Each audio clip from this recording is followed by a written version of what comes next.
Joining us today, and I want to say a special thank you to those people who are watching on various blog sites around the country. There are folks at the World Affairs Council in Pittsburgh, folks on the Washington Note, the New America Foundation, and our online viewing audience is important. And I promise that we're working on getting an opportunity so that some of you can pose questions live as well in the future. I'm Steve Clemens. I run the Foreign Policy and National Security programs here at the New America Foundation, and it's a real pleasure to have with us today Russ Feingold, of course, Democratic Senator from Wisconsin, a member of the Senate Select Committee on Intelligence and the Senate Foreign Relations Committees. I've had the pleasure of knowing and working somewhat from afar with Senator Feingold when I worked in the Senate years ago for Jeff Bingaman. And I think many people who talk about Russ Feingold talk about him as being one of the real points of conscience in the Senate, not when it's always easy to be so. We were just conversing a little bit about John Bolton. My own activity in the issue of John Bolton's confirmation vote is well known, and I think that my work in that area was very high road. But one of the areas which was not confirmed, while Senator Feingold did in fact end up supporting what we were trying to do with John Bolton, it wasn't easy because he's someone who believes strongly that the president should have his or her team, the team that they'd like to have in government, and it has to be a very, very high bar before saying no. And I think that is sort of, I think, very much a part of how Senator Feingold approaches public policies, essentially trying to do the hard lifting and ask the tough questions. And one of the areas in which he's doing this today is in the Senate, in the national intelligence infrastructure, if you will.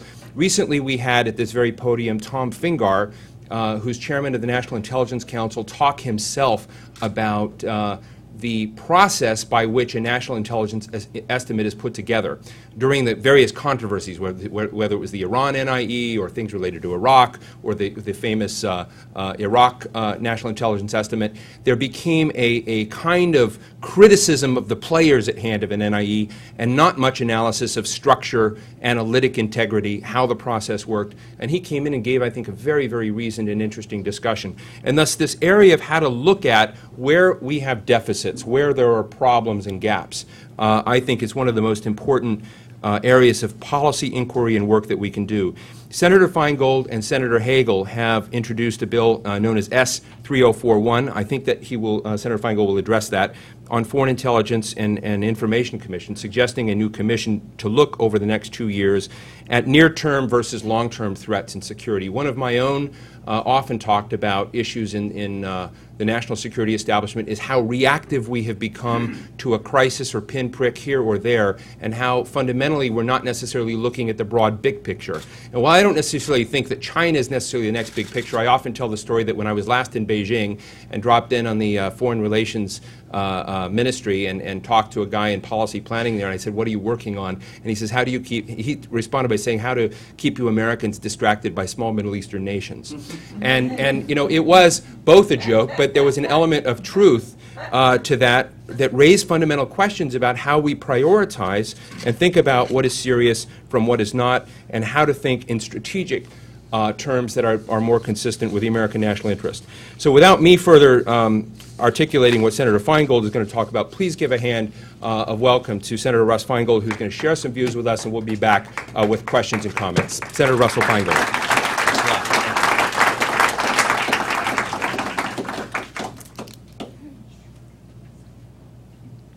Thank you very much, Steve, and thanks to all of you here at the New America Foundation for the opportunity to speak to an organization that has a reputation for innovative thinking and for challenging the status quo when it comes to public policy. In a way, the New America Foundation reminds me a little of my home state of Wisconsin, a purple state that, like NAF, transcends the conventional political spectrum. We sort of take pride in that. As some of you may know, I hold open meetings with my constituents every year, town listening sessions we call them, in every one of Wisconsin's 72 counties. And I've been doing that since I arrived in this position in the U.S. Senate in 1993. From these meetings, now over 1,100 of them, I've gained a pretty good sense of some of the interests and concerns of the very diverse group of Americans that I represent. In the last 6 years of these listening sessions, for the first time, foreign affairs generally and the war in Iraq specifically has been the number one issue, which is amazing because health care overall in the 16 years is clearly the top issue, but it even has beaten out health care as the issue most mentioned in the home counties, not here in Washington, but back home in town meetings in small towns all over Wisconsin. Like so many Americans, the anger and resolve Wisconsinites felt after 9/11 have actually given way to confusion and frustration at the administration's disastrous mistake in Iraq. I hear in my listening sessions how this administration's focus on Iraq has drained our country's energy and financial resources, undermined our military readiness, and stymied action on our country's security and domestic needs. And yet I also sense people's readiness, even impatience, to take on the real challenges of our post-9/11 world. They're not closing their mind to the need to be involved with the rest of the world. The American people are ready to face these new challenges, but the federal government is not. Nearly 7 years after 9/11, we have still not translated the significance of that horrific event and the responsibility and the opportunity it thrust upon us into a coherent plan of action. Instead, we remain mired in and distracted politically and financially by Iraq. As a consequence, many of the same serious problems that made us vulnerable to an al-Qaeda attack in strategic planning, institutional readiness, and allocation of resources still remain. My comments today are directed at two fundamental and continuing post-9/11 gaps: a gap in our strategic thinking and a major deficit in our foreign information and intelligence efforts. Until we address these gaps, I believe our country will remain vulnerable here at home. Clearly, the biggest strategic mistake after 9/11 has been the failure to address the threat of al-Qaeda head-on.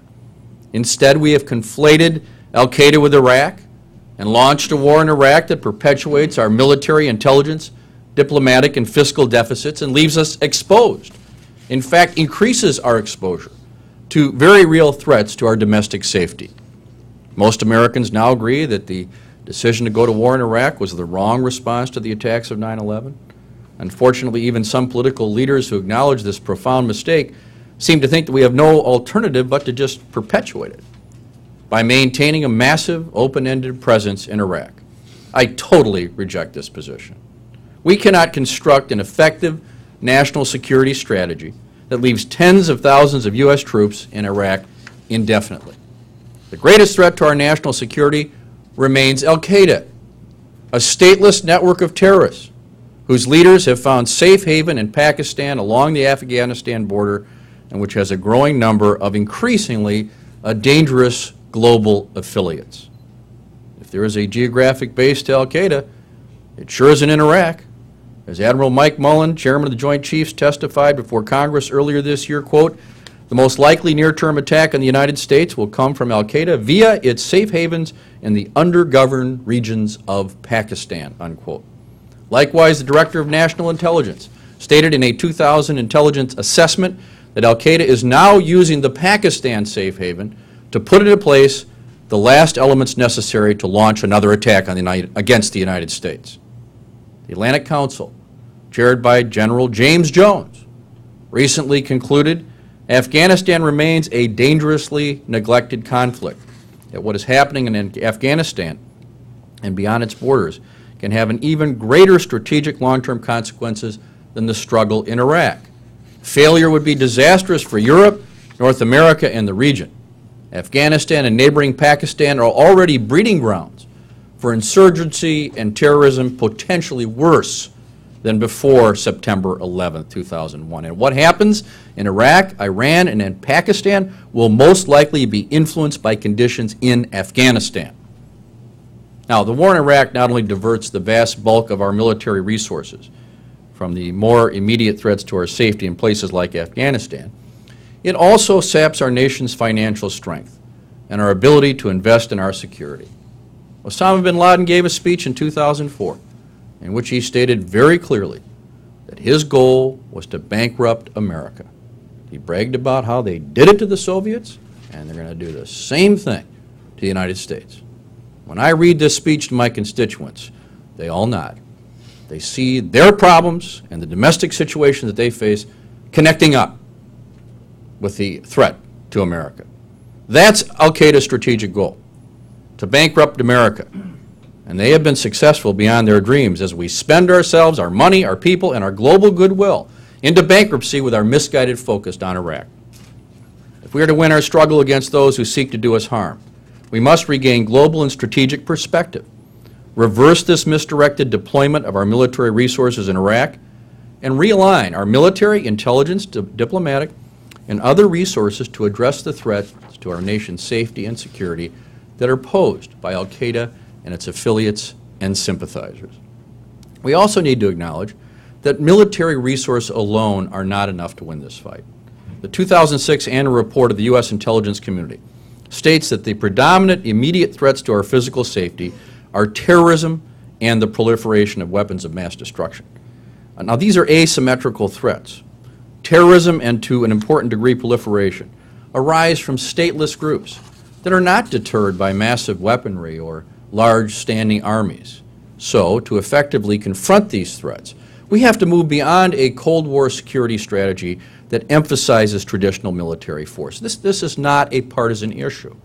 What I say here today echoes what's been said by leaders in this and prior administrations and members of both parties.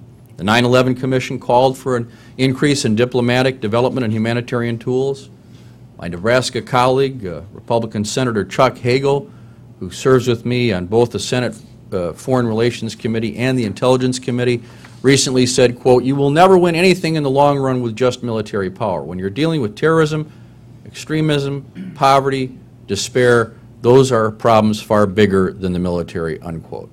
Senators Biden and Lugar, the chairman and ranking member of the Senate Foreign Relations Committee, have both emphasized the need for more effective civilian-led foreign policy efforts, as have Secretary Gates, Defense Secretary Gates, former Deputy Secretary of State Richard Armitage, and former Deputy Secretary of Defense Joseph Nye.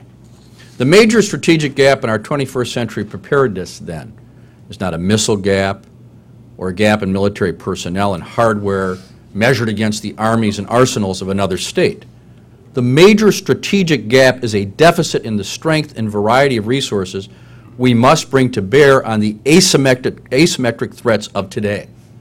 An effective 21st century national security strategy must include improved resources to collect covert and public information, enhance multilateral diplomacy, and prevent proliferation of nuclear weapons.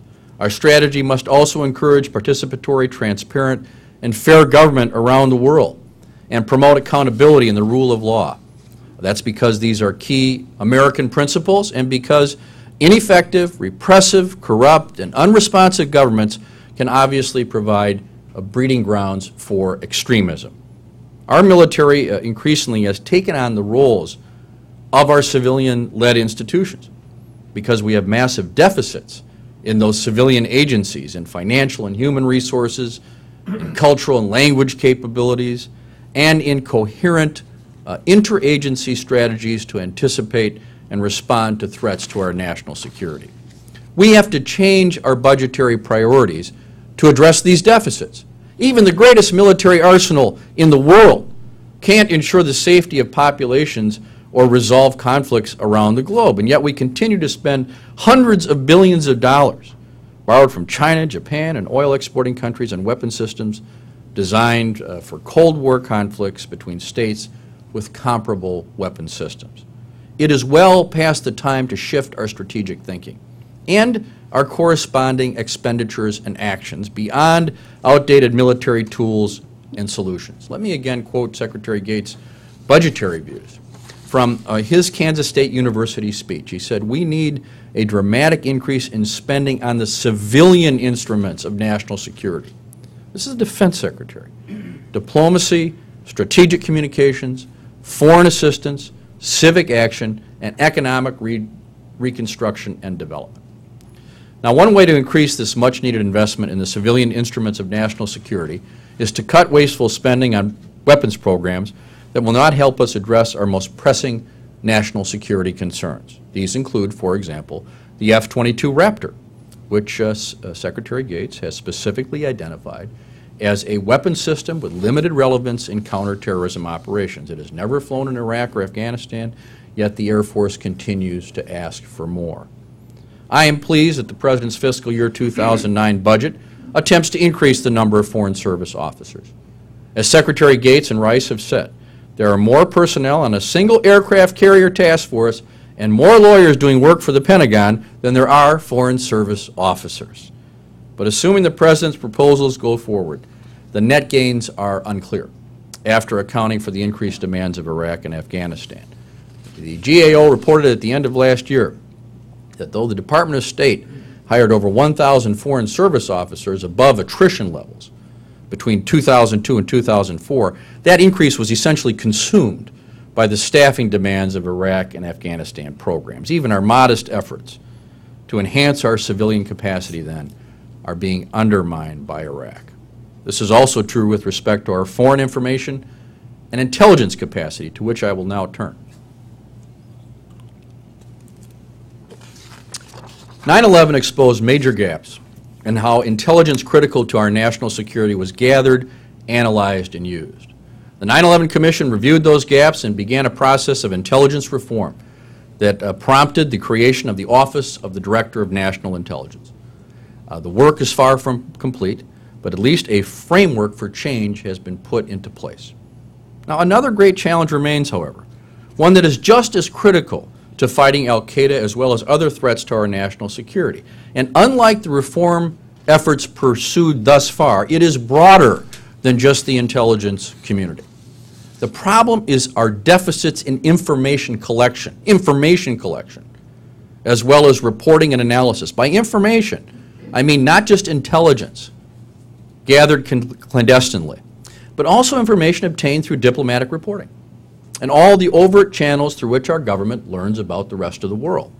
Inside and outside the intelligence community, our government has failed to coordinate information collection across different departments and agencies. Our foreign information and intelligence will only be as good as the people we employ to gather it and their ability to operate in the places to which we send them. Yet, our intelligence deficit in human resources and collectors abroad is huge. The Office of the DNI estimates that between 1989 and 2001, during the administrations of both political parties, there was a 40% loss in intelligence human resources. Making up for that loss will take time. After all, it takes 5 to 7 years, apparently, to develop an experienced employee, and we are short of experienced employees.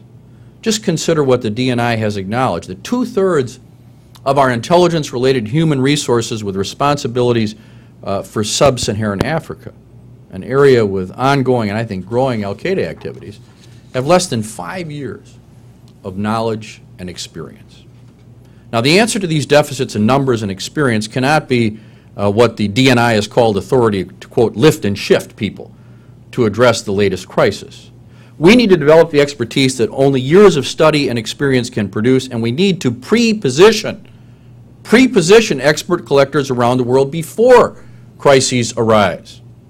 The 2006 Intelligence Community Annual Report said that the intelligence agencies are, quote, losing the war for talent, finding it difficult to recruit, motivate, and retain the best candidates for its positions, unquote. More specifically, the report noted recruiting and retaining high-level skills in critical languages and scientific and technical fields remains difficult. Simply put, our national security depends on overcoming this particular challenge. Human resources is part of a larger set of problems and how we collect and analyze information. As I'll explain, these problems are entrenched and defy the ability of current institutions to correct them by themselves. For that reason, I introduced the legislation that Steve mentioned at the beginning with Senator Chuck Hagel to establish a Foreign Intelligence and Information Commission. Our bill will establish an independent commission to address long-standing, systematic problems in the collection, reporting, and analysis of foreign intelligence, as well as diplomatic reporting and open-source information. First, as the Director of National Intelligence has testified, we continue to direct disproportionate resources toward current crises rather than toward long-term strategic issues and emerging threats. Second, we don't have the geographic distribution of resources we need to anticipate threats around the world. The lack of global reach has also been acknowledged by the intelligence community leadership. And third, we lack a comprehensive approach to information collection conducted by the U.S. government as a whole, not only the intelligence community, but also the State Department and other government officers who are based in our embassies. This final point, that the problem and the solution are broader than the intelligence community, has also been acknowledged. Appearing before the Senate Select Committee on Intelligence, Michael Leiter, the new director of the United States National Counterterrorism Center, specifically noted that much of the information about the instability that can lead to safe havens or ideological radicalization comes not from covert collection, but from open collection, best done by Foreign Service officers. The problem is that it is not in the power of Mr. Leiter or anyone in the intelligence community to make sure that there are enough Foreign Service officers in the right places with the right resources, not something you can blame the intelligence community for. To put it simply, the government does not have a process for asking the following questions. What do we need to know, not only today but in the future? Who is best suited to get that information and where do they need to be? Is our analysis up to the task? And how do we allocate resources across agencies so that these requirements are met with adequate funding and are focused on prevention, not just reaction? These big strategic questions are critical to our national security, yet they don't even get asked, much less answered. These issues extend well beyond the authorities of the DNI and the jurisdiction of any one congressional committee. That is why we need an independent commission to finally address them comprehensively and make recommendations for the executive branch and for Congress. I am pleased that the Senate Intelligence Committee has endorsed this approach by including the Feingold-Hagel bill in legislation that the committee approved authorizing intelligence activities for the upcoming fiscal year. Now, talking about information collection can sound a little abstract, but the implications are very real. Take, for example, our ability to address terrorist safe havens.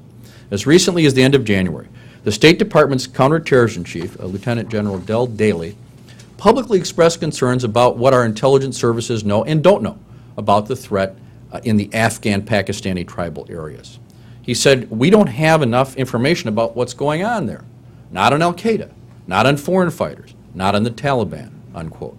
The same could be said about other safe havens identified by the State Department, including Somalia, the Sahel, and certainly certain areas of Southeast Asia. Around the world, potential instability looms and political, economic, and social conditions that can contribute to terrorist safe havens persist. The question for our government is, how do we address these challenges before the crises arise? Do we need more clandestine collectors in these parts of the world? Or do we need more political officers in far-flung places so we can do more robust diplomatic reporting? What does a U.S. embassy in one of these countries look like from an interagency collection and reporting perspective? Are more consulates and out-of-embassy posts in certain key countries part of the solution? And how do we connect the requirements of our embassies overseas to Washington, where budget requests and spending allocations should reflect a broad strategy for collecting information across different agencies? I think an independent commission will be able to ask and help to answer these questions. It'll be able to look at the intelligence community, the State Department, and other departments and agencies to ensure that strategic and budgetary planning is part of a larger interagency process. The Commission will consider the role of the National Security Council and the OMB in this process.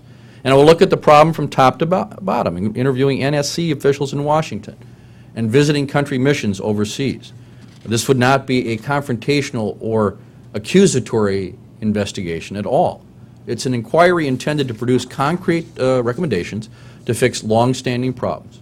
These recommendations will be of enormous benefit to whoever the next president is, and it will help Congress as it conducts oversight and considers the role of the intelligence community, the DNI, the State Department, and other agencies in the context of a broader strategy.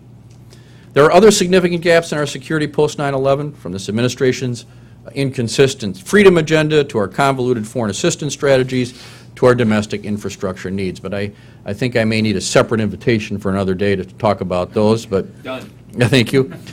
But ultimately, the gaps that left us exposed here at home to the catastrophic attack we experienced on 9/11 remain with us.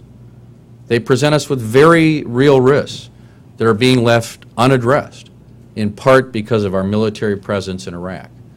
The longer we remain in Iraq, the longer we'll be unable to devote the human and financial resources these challenges urgently need.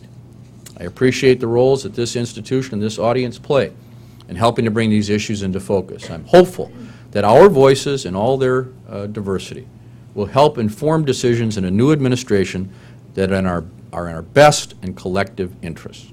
Nothing less than American security and future is at stake. Thank you very much for having me. Thank you, Senator. Take questions. Thank you, Senator. I'm going to ask Samir Lalwani to work around the, or I'm sorry, Ben Catcher, who's going to extend the microphone around the room. I'm going to open the floor in a moment. But let me just open with one question. Senator, you and Senator Hagel have made an important contribution to thinking about the structure of the intelligence side of this, but you've also addressed the sort of dismal state of the Foreign Service officer class. And Larry Wilkerson, Colin Powell, and others, I think were proud somewhat that they left the State Department with a net positive in terms of the number of Foreign Service officers, but they also tell stories of how brutal those fights were to get there. And other than DOD lawyers, the other interesting statistic is that there are more musicians, military musicians, than there are Foreign Service officers in the world. Well, they're probably more popular than the lawyers. Yeah, and I guess the real question is, that's a big jump when you think about really rearranging the structure of that deployment. And Bob Gates, who has been saying, this has been basically saying, we need these folks out there and help us because we can't help ourselves. So how do you make that next jump on the State Department side of this? Well, it's tough, but as you say, having people from the military side, sort of begging us to do this should help. Hopefully the new president will be somebody who can start fresh without people having an agenda on this and say, look, we've got to do this. I mean, I best am able to illustrate this just from my own travels. In early 2001, I was in Nigeria, and of course went to Abuja, and we were in Lagos, and we got down to Port Harcourt, but we got up to Kano, an ancient Muslim community on the traditional trade routes going all the way to the Middle East. And I was there to deal with other issues. And it certainly did not have, the focus was not terrorism. We saw on the street there postcards and pictures of both Gaddafi and Osama bin Laden. And I remember saying to my staff after a few of these encounters, I'd like to get briefed on this. I was scheduled to be briefed on it 2 days after 9/11, I believe. We didn't have a presence up there. We didn't have a consulate. And it's a big city. It's a very important place. We didn't have ears on the ground from the diplomatic side, or a presence to sort of counter some of the things that were going on there.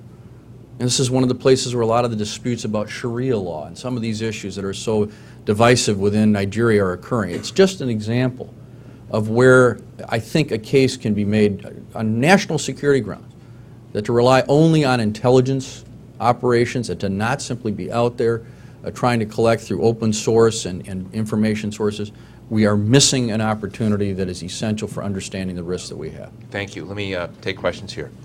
Yes, Harlan Ullman.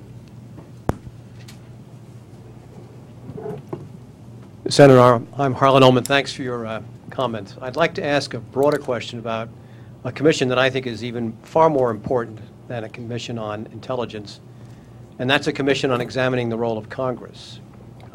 Both branches of government are badly broken. Congress, as you know, has a lower popularity rating than this particular president. What do you think about the idea of really taking a look about how we fix some of the things that you, I think, know that are broken badly in Congress in terms of process, in terms of the budget, in terms of all sorts of distribution of power? What do you think can be done, and what do you think must be done in that regard? I've never thought about that specifically, but there are elements of what happens in Congress that I've been witnessing for 16 years that seem to need something to break through it, and that has to do particularly with things like earmarks and some of the rules that you can't change unless you get a super majority of the Senate to do it. Now, there's a good movement going on that I've been very involved with to try to ban earmarks, and we are making some progress. But, I have the frustration that my constituents express. So why is it that you guys bring up a bill about Bosnia and then somebody offers an amendment on onion farmers in Texas? It drives people crazy, and it makes them very confused about their government. So, I'm not going to call here for 2 commissions in one day, but I'm not ruling it out. Brian Butler. Thank you, Senator Feingold. I'd like to ask you about FISA, which I guess is only sort of tangentially connected to what you were talking about before. Critics of the new legislation are focused mainly on the immunity provision within the bill. Not because they necessarily want the telecoms to be punished for what they did, but because of the discovery process to learn what the president's terror surveillance program was like. How much would that immunity provision hamper Americans' ability to learn what went on then? Could the IG report clarify that? Could the next administration reveal a bit about that program? Well, this is not tangential to the topic that I brought up today. I also am a member of the Judiciary Committee. So I'm a member of Judiciary, Foreign Relations, and Intelligence. I see all the different elements of this. This issue of proper collection of foreign intelligence is critical, both to our privacy and to our security. And this legislation gets it totally wrong. This legislation, it isn't just the immunity, and I do think this is a total farce with regard to the immunity. It basically guarantees the immunity, which doesn't simply have the impact of potentially allowing telephone companies to break the law. It may well prevent us from ever getting to the core issue that I've challenged since December 2005, which is the president ran an illegal program. I think it was essentially the equivalent of an impeachable offense. So yes, it may have that impact, but you know what I focus more of my attention on? The issues relating to what they're collecting and how there's no judicial oversight or any ability to do anything about it. I always hold up my little BlackBerry and I say, every time you email my daughter or text message in England, anybody contacts their son or daughter in Iraq, anybody that has a kid's junior year abroad, anybody that has a business associate anywhere around the world, all that is now sucked up into a database over which there's essentially no control for the first time in American history. This is an astonishing giveaway. And I'm blue in the face already, trying to tell people that all of this has happened to you and your communications in a way that you never would have thought was possible in this country. So this needs to be changed, and we're going to fall over on this, and I'm very unhappy. How many of your colleagues, both parties, sort of get that? I don't know. It's been hard because, frankly, the tremendous and legitimate focus on the immunity issue has covered up and sat on top of this issue, which I have fought both in all the committees. I tried to get a ban on bulk targeting and reverse targeting. We won some of the critical votes in Judiciary Committee, but it was reversed on the floor of the Senate. The Senate actually was much worse on this than the House. The House at least stood firm for a while. But I think the big story is ultimately not going to be that the telephone companies got immunity, which is wrong. It's that our personal conversations are now in a giant database somewhere over which we have no control. I want to go to this gentleman right here, but before that, if the Democrats were to win the White House, Senator Feingold, how many of these powers that the executive branch has taken for itself do you think will be walked back? I just had an op-ed in the Milwaukee Journal Sentinel check yesterday. Let's post that on our website. Yeah. Milwaukee Journal will Yeah. get it up for those online. On this very subject, because it's just one of my worries is even if the guy that I want to wins, Senator Obama, there's going to be some pretty smart lawyers around him, and he's a smart lawyer himself. And don't give up anything. And they're going to say, Mr. President, you're the president. You have the responsibility to protect the prerogatives of the office. Here is what your predecessor asserted seemingly successfully with regard to his power, whether it be signing statements, disregarding laws relating to torture, claiming that Article 2 of the Constitution overrides clear expressions of law. I believe that Barack Obama will do the right thing, but the pressure on him to keep some of that instead of reordering the constitutional balance, I would like to see President Obama or President McCain in the inaugural address. I don't want it to be too long because it's cold up there, but I think a few sentences saying, I will return to the founders' balance. I will maintain executive power to protect the American people and to do my job, but I will renounce the lawless claims of the previous administration. I think that's one of the most important things. Thank you. Yes, sir. Senator Feingold, my name is Nick Giuliano. I write for rawstory.com. Staying on FISA, I was wondering if you could trace if you think there's any chance to get immunity out or fix this at all in the Senate. And also, I was wondering if you could share your take on Senator Obama's statement regarding the FISA update that he released on Friday. I'm very worried we're not going to be able to prevail. Senator Dodd and I and Senator Leahy are going to do everything we can to stop this mistake, but I'm extremely concerned that not only virtually every Republican, but far too many Democrats will vote the wrong way on amendments and opportunities to question both the immunity piece and the piece that I talked about in terms of Title I, the expansion of power and the lack of protection of private conversation. So I don't know for sure what Senator Obama is going to do, but Democrats should be voting against this. Yes, ma'am. Senator, my name is Hillary Eschenberg from the Connect U.S. Fund. I appreciate your comments about Al-Qaeda being a threat, and I was wondering what substantial recommendations you have for continuing to influence foreign policy on actually addressing Al-Qaeda, and not only Al-Qaeda, but the Taliban as they continue to grow. Well, you know, two weeks ago I had the privilege of doing foreign relations trip to Pakistan and India.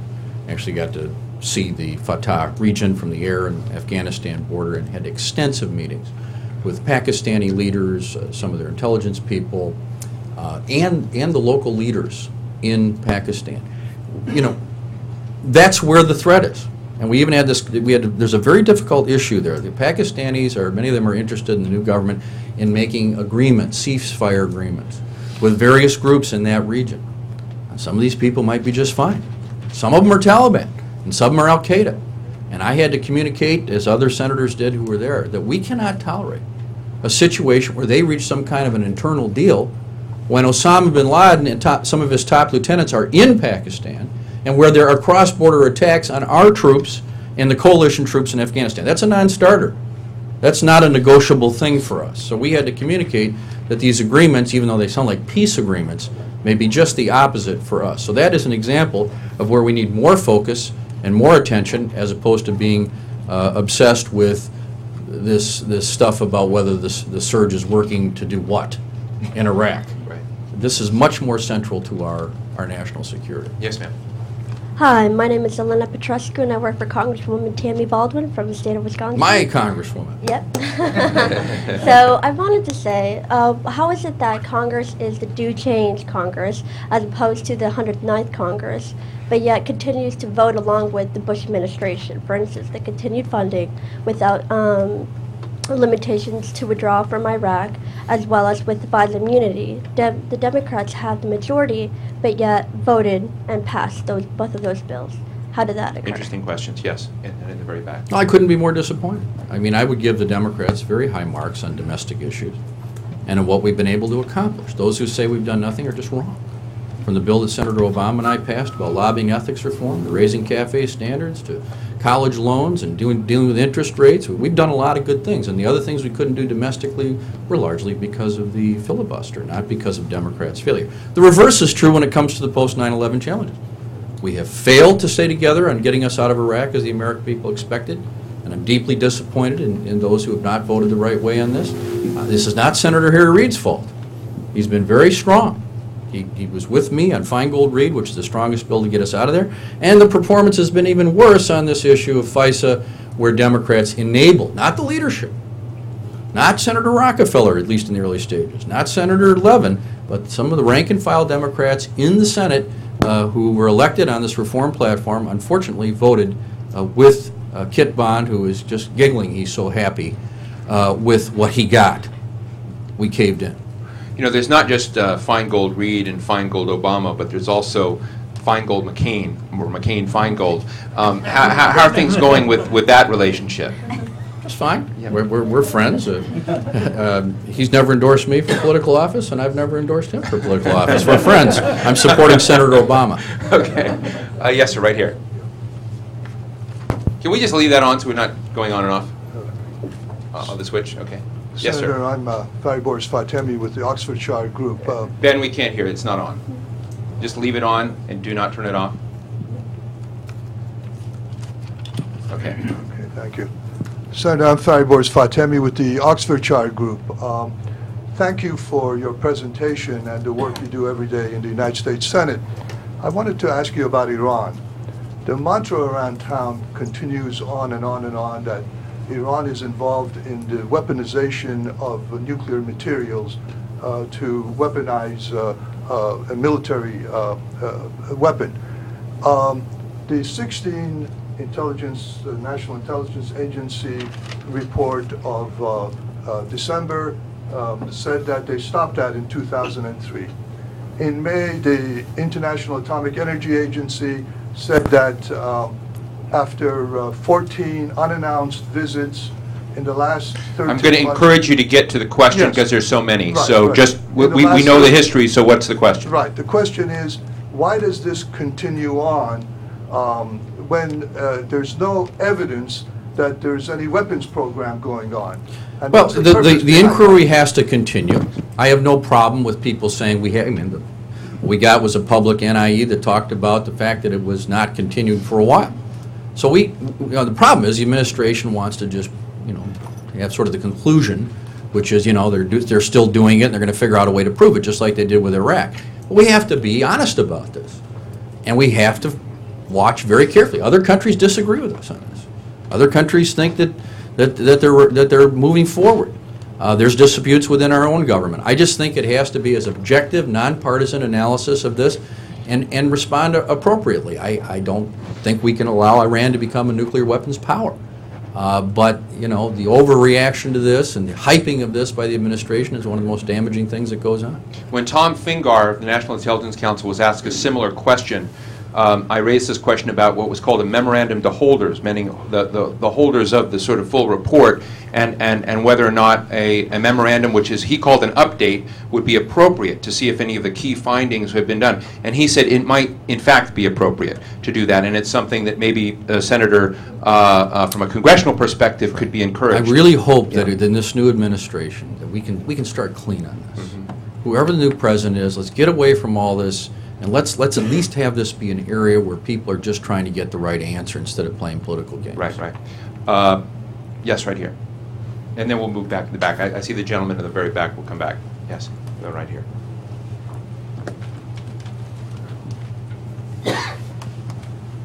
I just want to ask, you talk about trying to get information out on Iran and other issues, but it seems that one of the core issues with oversight and with getting information out is the classification system, which is still run by the executive and isn't run under congressional authorization. Question, Yeah.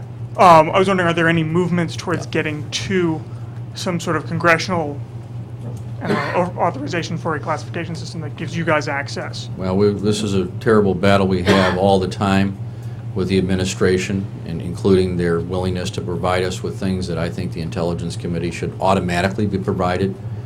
This is something that we fight within the committee, within the Congress, but it may require some fundamental changes in the whole system because and again, maybe we're going to have a different environment with a new president. So I am willing to wait and see, whether a new president will take a more reasonable attitude about this before wholesale reform, but it may be necessary.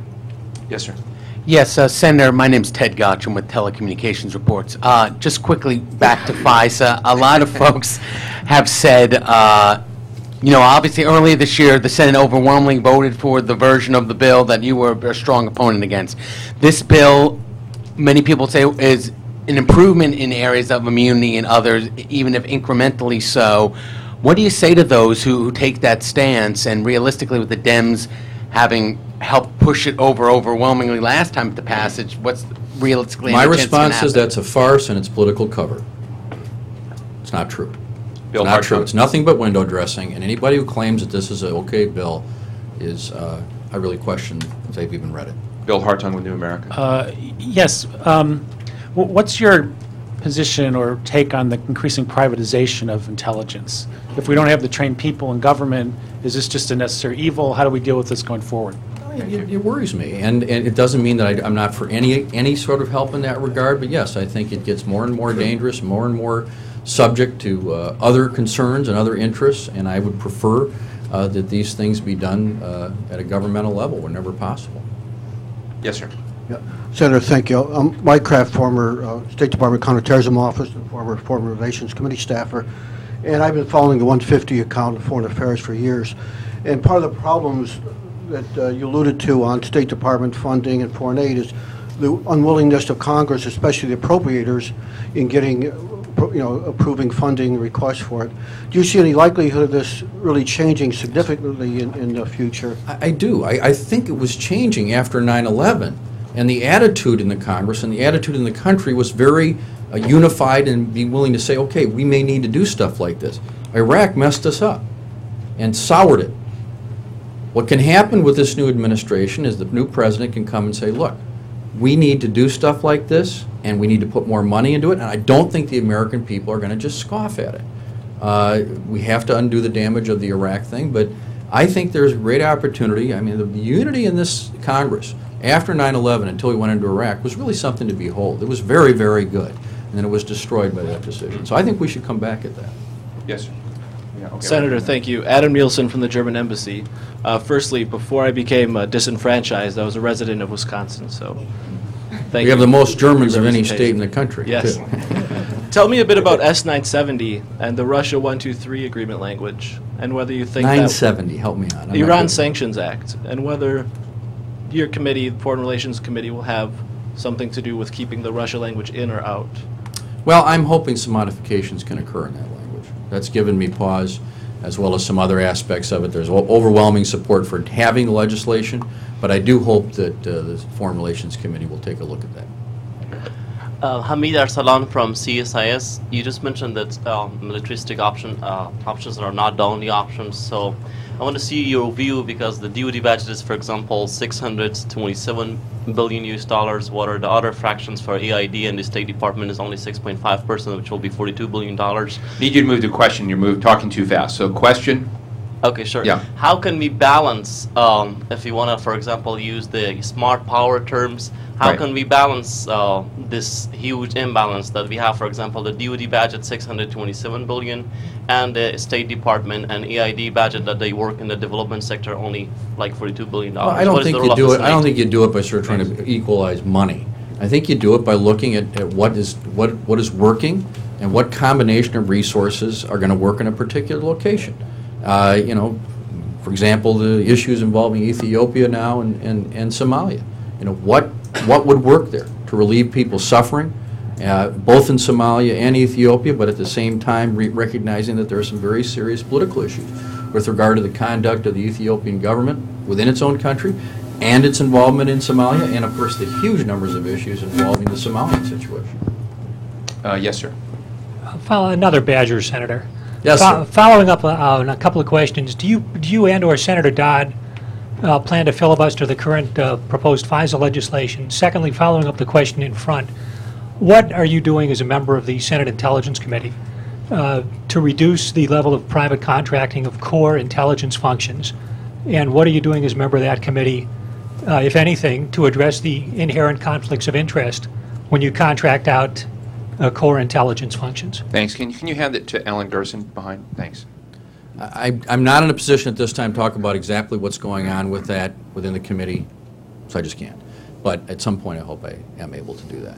With regard to Senator Dodd and myself, we met with Senator Reid on Friday morning, and we indicated our desire that this thing not just be jammed through. We will be requiring key procedural votes and also be taking some time on the floor this week to indicate the problems with this legislation. We're not just going to let it quickly pass. Alan? Alan Gerson, Gerson International Law Group. I need you to speak up, Alan. Alan Gerson, Gerson International Law Group. Senator, could you address the proclivity or lack of proclivity of the administration towards military confrontation with Iran? Well, you know, I've never had a problem on the face of it when the president indicates the options need to be on the table for Iran. The problem is leading with it. The problem is not sort of, when pushed, indicating that all the options are on the table. It's giving the impression that this is sort of what he's thinking about, and I hope it isn't, but that gives a terrible impression. I mean, obviously, I'm horrified by Iran's president and his remarks. Iran is a great threat, but look at it another way. You're Iran. And the United States has invaded and taken over the country to your left and to your right. Most people would get nervous. At least where I'm from, that makes you a little nervous. Like if somebody had taken over Michigan and Minnesota, you get a little edgy. So that's oversimplifying it. But to not understand the psychology of how Iranians must feel, apart from Minajad and the outrageous stuff he says, we have to figure out a way to reassure and work with Iranians in a way that they will pressure their government to do the right thing, not go with weaponization, and have a better relationship with us. Right here.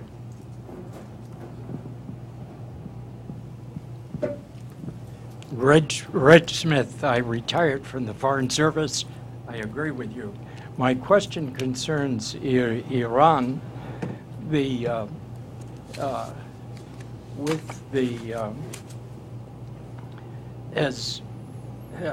Are you in the Senate Foreign Relations Committee worried that the administration may be building the case for the military option? Well, that's been a concern for a long time of many senators and many constituents. There is a fear that somehow they'll try to take some kind of a dramatic action before the end of this administration. I don't think it'll happen myself, but it's nerve-wracking, and having been lied to repeatedly to go into a war like Iraq, people, just like Iran gets edgy when we invade both sides of them, the American people are edgy with regard to the possibility that something like that would be attempted. This gentleman right here. Senator Feingold, with Voice of America. I need you to use your lungs. Sure. You put emphasis on the role of political officers, robust diplomacy.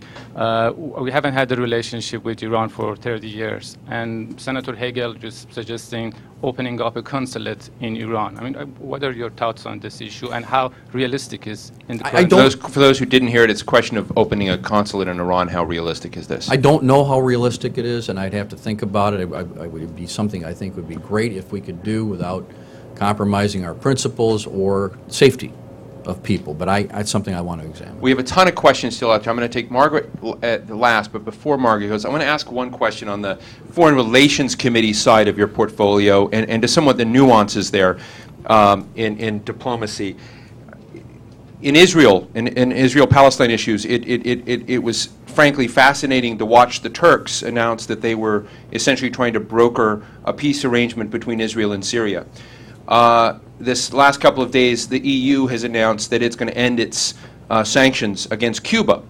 And to some degree, I've always been interested in degree if you could open up pathways of some sort to Syria without necessarily appeasing the bad guys, could you somehow rob Iran of some of the turf that it has in the region? And likewise in Cuba, if you could open up some pathways, could you rob some turf from Hugo Chavez in Venezuela? Sure. And I'd be interested in your views on both Syria and Cuba before we go to Margaret and close. Well, I do think that's the case. I mean, that is one of the things that has led, I think, Syria and Israel to be talking to each other. This is a very difficult time for Sunni Arab countries or Sunni Arab countries with Shia minorities. So this is a delicate time when this whole Iranian situation is so potentially destabilizing, along with the complete instability in Iraq, that there is a moment where they may see it in their interest to do it. So yes, I think that's very positive, and the Israelis are seeking to do this. With Cuba, obviously the change is coming. I think the change will be a very positive one. I think it will be an exciting moment for our country, economically, exciting for the Cuban people.